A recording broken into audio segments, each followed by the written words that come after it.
Hello দর্শক, আসসালামু আলাইকুম। কেমন আছেন সবাই? আশা করছি সবাই অনেক ভালো আছেন। আমিও আল্লাহর রহমতে অনেক ভালো আছি। আজ আবারও হাজির হয়ে গেলাম সকালের নাস্তার রেসিপি নিয়ে। আজকে আমি আপনাদের সাথে আলু পরোটার রেসিপি শেয়ার করব। আজকে আমি আপনাদের বেলাবেলি বা পুর ভরা ঝামেলা ছাড়াই তুলোর মতো নরম ফুলকো আলু পরোটা তৈরি করে দেখাবো। লিকুইড ব্যাটার দিয়ে মাত্র 10 মিনিটে এই পরোটা তৈরি করে নেওয়া যায়। আশা করছি আমার আজকের এই রেসিপিটি আপনাদের সবার কাছেই অনেক ভালো লাগবে। তো চলুন রেসিপিটি দেখে নিচ্ছি। এই রেসিপিটি তৈরি করার জন্য প্রথম একটি মিক্সিং বলে একটি বড় সাইজের সিদ্ধ আলু একেবারে মিহি পেস্ট করে নিয়েছি। আলু ম্যাশ করার পর হাফ কাপ পরিমাণ হয়েছে। এবার এর মধ্যে 1 চা চামচ পরিমাণ পেঁয়াজ কুচি দিয়ে দিচ্ছি। পেঁয়াজটাকে আমি এরকম কুচি করে কেটে নিয়েছি। একটি কাঁচামরিচ কুচি দিয়ে দিচ্ছি। 1 চা চামচ পরিমাণ ধনিয়া পাতা কুচি। চিলি ফ্লেক্স দিয়ে দিচ্ছি হাফ চা চামচ পরিমাণ। কোয়ার্টার চা চামচ পরিমাণ হলুদের গুঁড়া। স্বাদ মতো লবণ দিয়ে দিচ্ছি। এবার সবকিছু একসাথে খুব ভালো করে মিশিয়ে নিচ্ছি।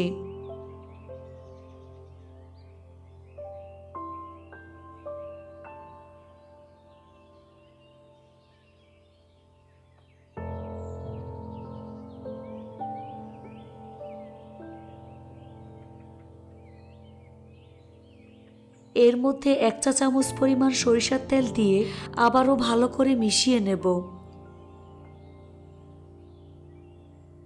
মিশানো হয়ে গিয়েছে। এখন এটাকে এক সাইডে রেখে দিচ্ছি।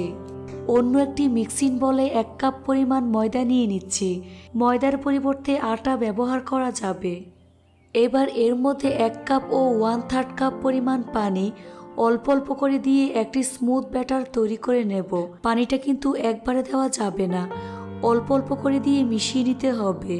এখানে নর্মাল তাপমাত্রায় থাকা পানি ব্যবহার করেছে। হ্যান্ড বিটার দিয়ে খুব ভালো করে বিট করে নিতে হবে, যাতে করে এর মধ্যে কোনো প্রকারের লাম্পস না থাকে। ব্যাটারটা যত ভালো করে বিট করে নেবেন, রুটি তত বেশি ফুলকো হবে।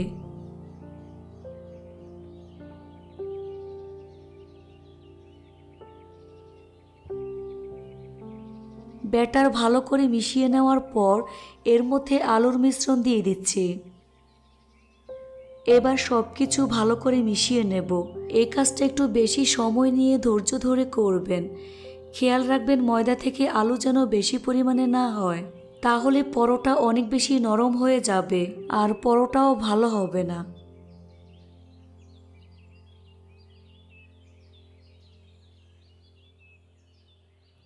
তো আমার ব্যাটার রেডি হয়ে গিয়েছে। এখন এটাকে এক সাইডে রেখে দিচ্ছি। পরোটা ভাজার জন্য চুলায় একটি ফ্রাই প্যান বসিয়ে টিস্যু দিয়ে হালকা করে তেল মুছে নিয়েছি। এরকম গোল চামচ দিয়ে 1 চামচ পরিমাণ ব্যাটার দিয়ে ফ্রাই প্যানে ছড়িয়ে দিচ্ছি। এটাকে খুব বেশি পাতলা বা মোটা করা যাবে না, মিডিয়াম রাখতে হবে। ব্যাটার দেওয়ার পর চুলার আঁচ মিডিয়াম টু লো হিটের মাঝামাঝি থাকবে। উপরের কালার চেঞ্জ হয়ে যখন এরকম হয়ে আসবে, তখন পরোটা উল্টে দিচ্ছি। এভাবে 2 থেকে 3 বার উল্টে পাল্টে নেব। তারপর সাইডটাকে ভালো করে চেপে দিতে হবে, এতে করে পরোটা অনেক বেশি ফুলবে। যখন 2 পাশ ভালো করে ভাজা হয়ে যাবে, তখন এর উপরে সামান্য পরিমাণ তেল দিয়ে দিচ্ছি। আপনারা চাইলে পরোটা তেল ছাড়াও ভেজে নিতে পারেন। 2 থেকে 3 বারের মতো উল্টে পাল্টে নেব।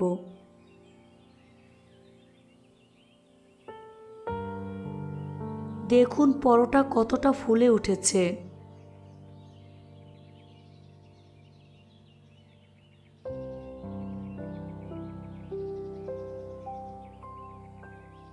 পরোটা ভাজা হয়ে গিয়েছে। এখন পরোটা উঠিয়ে নেব।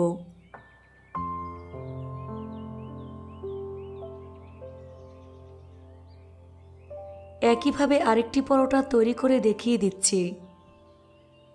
ডোটা যত ভালো করে বিট করে নেবেন, আলু পরোটা তত বেশি ফুলকো হবে, তাই ডোটা অনেক বেশি সময় নিয়ে বিট করে নেবেন।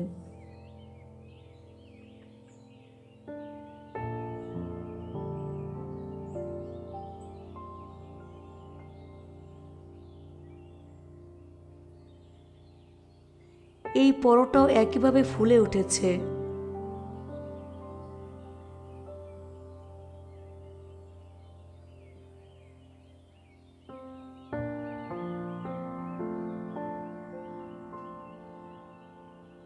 আরেকটি পরোটা দেখিয়ে দিচ্ছি কতটা ফুলকো হয়েছে।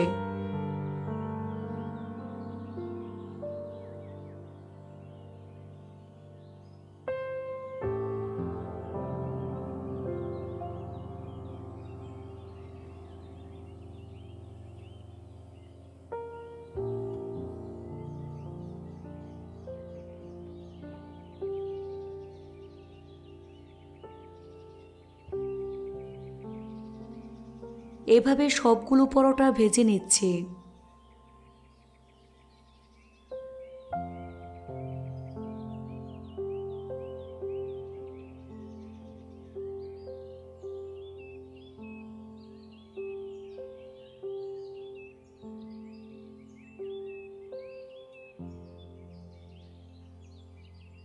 পরোটাগুলো ভাজা হয়ে গিয়েছে।